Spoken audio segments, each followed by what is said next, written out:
Hi అండి. ఈరోజైతే నేను గోదావరి పచ్చి రొయ్యల కూర అయితే చూపిస్తున్నానండి. చాలా టేస్ట్ ఉంటుందండి. ఒకసారి ఇలా ట్రై చేయండి. చూసారు కదా, కూరను చూస్తేనే అర్థమవుతుంది. చాలా టేస్ట్గా ఉంది, చాలా బాగా కుదిరిందండి. మాకైతే పొద్దున్నే అయితే ఇలా వచ్చేస్తూ ఉంటాయండి రొయ్యలు. ఫ్రెష్ రొయ్యలు అండి, ఫ్రిడ్జ్లో గట్ట కాదు, అప్పటికప్పుడు పడినాయండి, మెదులుతూ ఉంటాయి. ఇలాగైతే మాకు పొద్దున్నే అమ్మి అక్క అయితే తెచ్చేసి క్లీన్ చేసేసి ఇచ్చేసిందండి. రొయ్యలు అయితే ఆవిడే క్లీన్ చేసి ఇచ్చేసాక మనం ఇంకా కొంచెం క్లీన్ చేసుకోవాలండి. రొయ్యకి పైన నరంలా ఉంటుందండి, బ్లాక్ కలర్లో ఉంటుంది, నల్లగా తీగలా ఉంటుందండి, చిన్న దారంలాగా. అదైతే మనం ఇలా కట్ చేసుకుని అయితే తీసేసుకోవాలండి. మనం ఇలా కట్ చేసుకుని తీసేయాలండి ఆ దారాన్ని అయితే. దాన్ని అయితే మనం తినకూడదండి. చూసారా, మనం ఇలా రొయ్యని కట్ చేసామంటే దాంట్లో నుంచి ఉంటుందండి తెల్లది.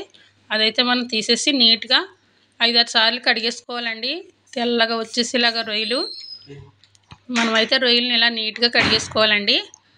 ఇలా కడిగేసుకున్న తర్వాత గ్యాస్ మీద పెట్టుకోవాలండి. కొద్దిగా నూనె వేసుకుని ఇలా వీటిని అయితే వేపుకోవాలండి. వీటిలోంచి అయితే నీళ్ళు వస్తూ ఉంటాయండి.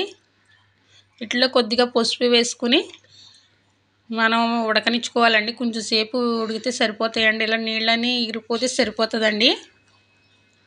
చూసారు కదా, మనకి ఇలాగైతే రెడీ అయిపోయినట్టేనండి. మనం తీసి పక్కన పెట్టేసుకోవాలండి. మనం గ్యాస్ మీద ఇంకొక మూగుడు పెట్టుకుని దాంట్లో ఉల్లిపాయలు, పచ్చిమిరపకాయలు, 2 ఉల్లిపాయలు, 4 పచ్చిమిరపకాయలు ఇలా వేసుకుంటే సరిపోతాయండి. ఉల్లిపాయలు, పచ్చిమిరపకాయలు అయితే బాగా వేగిపోవాలండి. అవి వేగిపోయిన తర్వాత ఇలా ఒక టమాటా అయితే సన్నగా చీరుకుని వేసుకుని వేయించుకోవాలండి. టమాటాలు కూడా బాగా మగ్గిపోయిన తర్వాత ఉల్లిపాయలు, టమాటాలు కూడా బాగా మగ్గిపోవాలండి.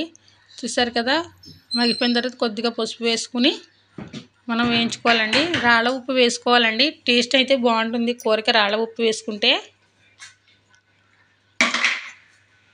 ఇలా ఉప్పు వేసుకుని బాగా మగ్గిపోయిన తర్వాత మనం ఇలా రొయ్యలనే వేసేసుకోవాలండి.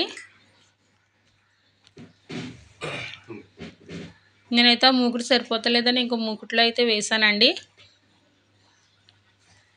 తర్వాత రొయ్యలు కూడా వేసేసుకున్న తర్వాత మనకి టేస్ట్ తగ్గట్టు కారం అయితే వేసుకోవాలండి.